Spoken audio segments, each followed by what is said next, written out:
जैसे जैसे सागर मंदिर के निकट आने का प्रयास करते, पूरी क्षेत्र में बड़े तूफान आते, जिसके कारण नील चक्र पर संकट आ रहा था और ऐसा लगने लगा था जैसे वो मंदिर से नीचे गिर जाएगा। क्या महाबली हनुमान आए चक्र रक्षा के लिए? सागर के आचरण से अनभिज्ञ जगन्नाथ जी पुरी में प्रभु दर्शन के बाद महाभक्त भक्ति सागर में ऐसे डूबे कि अपने आराध्य प्रभु श्री राम के ध्यान में ही खो गए। उन्हें तो तूफान का आभास भी नहीं था, किंतु प्रभु के नील चक्र को सुरक्षित रखने का सामर्थ्य एकमात्र हनुमान जी में ही था। इसीलिए उनकी सहायता की आवश्यकता थी, क्योंकि तूफान थम नहीं रहे थे और तीव्र होते जा रहे थे। तब तो फिर किसी को हनुमान जी के पास जाकर उन्हें ये बताने की आवश्यकता थी, किंतु जब भक्ति की तंद्रा में हो तो उन्हें उनके ध्यान से बाहर लाने वाला कौन था? प्रभु के कार्य का, उनकी इच्छा पूर्ति का माध्यम तो उनका एक भक्त ही हो सकता है। तो उस समय जो असंख्य भक्त जगन्नाथ जी पुरी धाम यात्रा पर आए थे, उन्हीं में से एक थे वो योग्य भक्त। जहाँ सभी अन्य यात्री तूफान से भयभीत होकर विचलित हो भगवान के दर्शन से वंचित हो रहे थे, वहीं एक भक्त था जो विचलित हुए बिना सभी कठिनाइयों का सामना करते हुए प्रभु के मंदिर की ओर बढ़ रहा था। भैया, लगता है कि प्रभु की इच्छा नहीं है कि हम तक पहुँचे, तभी ये तूफान आया है। जब प्रभु का बुलावा ही नहीं आया तब भला उनके दर्शन कैसे होंगे? आओ भाई, लौट चलो, लौट चलो। प्रभु की इच्छा है तो कुछ भी असंभव नहीं। यहाँ तक आया हूँ तो प्रभु की ही इच्छा है, अब तो उनके दर्शन करके ही लौटूंगा। प्रभु की इच्छा है तो कुछ भी असंभव नहीं। यहाँ तक आया हूँ तो प्रभु की ही इच्छा है, अब तो उनके दर्शन करके ही लौटूंगा। कौन थे महान भक्त? श्री संत। धन्य हुआ, आज आपके दर्शन पाकर मैं धन्य हुआ। अहो भाग्य मेरे। ये कैसा दुर्भाग्य है मेरा जो आज मैं प्रभु जगन्नाथ जी के दर्शन करने चला आया। ये क्या कह रहे हैं? प्रभु के दर्शन से तो दुर्भाग्य भी सौभाग्य बन जाता है। अरे कैसा सौभाग्य भैया, यहाँ तो प्राणों पर ही संकट छाया हुआ है। हाँ भाई, तूफान तो बढ़ता जा रहा है, पता नहीं क्या होगा, जीवित लौट भी सकेंगे अब यहाँ रहना उचित नहीं है। चलो चलो निकलो यहाँ से। बात नहीं है तो हम लोग कैसे सुरक्षित होंगे? इनकी बातों में धैर्य रखिए, कुछ नहीं होगा हमें। शीघ्र करो, शीघ्र जल्दी करो। हे प्रभु, हमारी सुरक्षा कीजिए प्रभु। नील चक्र को लेकर तो मैं भी चिंतित हूँ। कुछ भी हो जाए, मेरे रहते इस नील चक्र को धरती पर गिरने नहीं दूंगा। कैसी मूर्खता है ये, नील चक्र के भार के नीचे कुचले जाओगे। इस नील चक्र को रोककर अगर मैं इसके भार से कुचला भी जाता हूँ तो मेरा सौभाग्य होगा।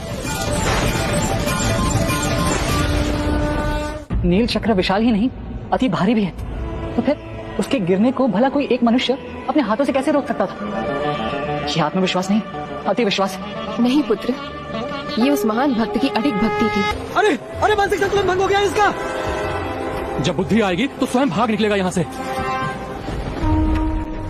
आप अकेले ही संसार का भार वहन करते हैं, तो क्या मैं आपके लिए इतना भी ना करूं? सभी मुझे मूर्ख समझते हैं तो समझे, लेकिन आपकी भक्ति ही मेरे जीवन का परम ध्येय है। मैं अकेले तो इस नील चक्र को नहीं संभाल सकता, लेकिन इसे धरती पर मैं गिरने भी नहीं दे सकता। अगर ये नील चक्र गिरा तो ये स्वयं आपका अपमान होगा और आपके भक्तों को एक अनुचित संदेश जाएगा। ये मैं कदापि नहीं होने दूंगा। इसलिए प्रभु, मुझे बल दीजिए या मेरा मार्गदर्शन कीजिए। मेरा मार्गदर्शन कीजिए प्रभु।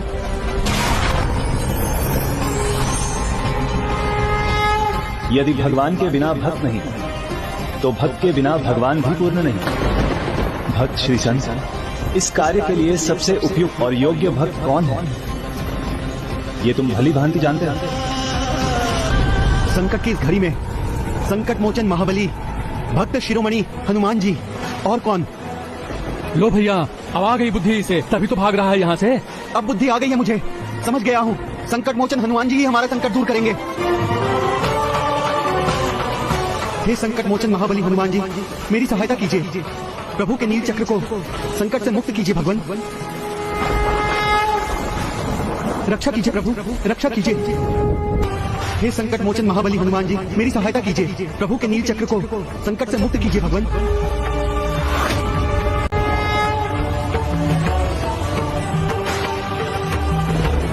जय श्री राम।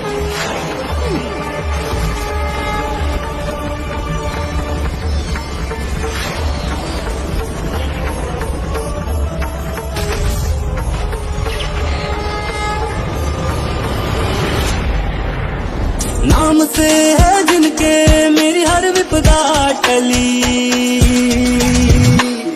वो है महाबली, वो है महाबली, बजरंग बली, वो है महाबली।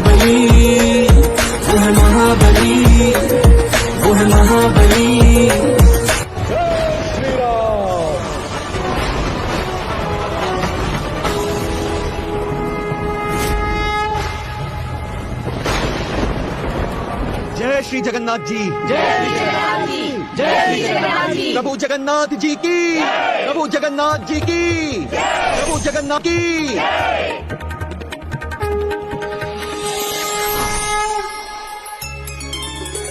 प्रणाम प्रभु। मुझे ज्ञात था भक्त हनुमान तुम अवश्य आओगे। प्रभु का काज हो और हनुमान ना आए, प्रभु ये भला कैसे संभव है? मेरे तो जन्म का उद्देश्य ही है प्रभु का काज।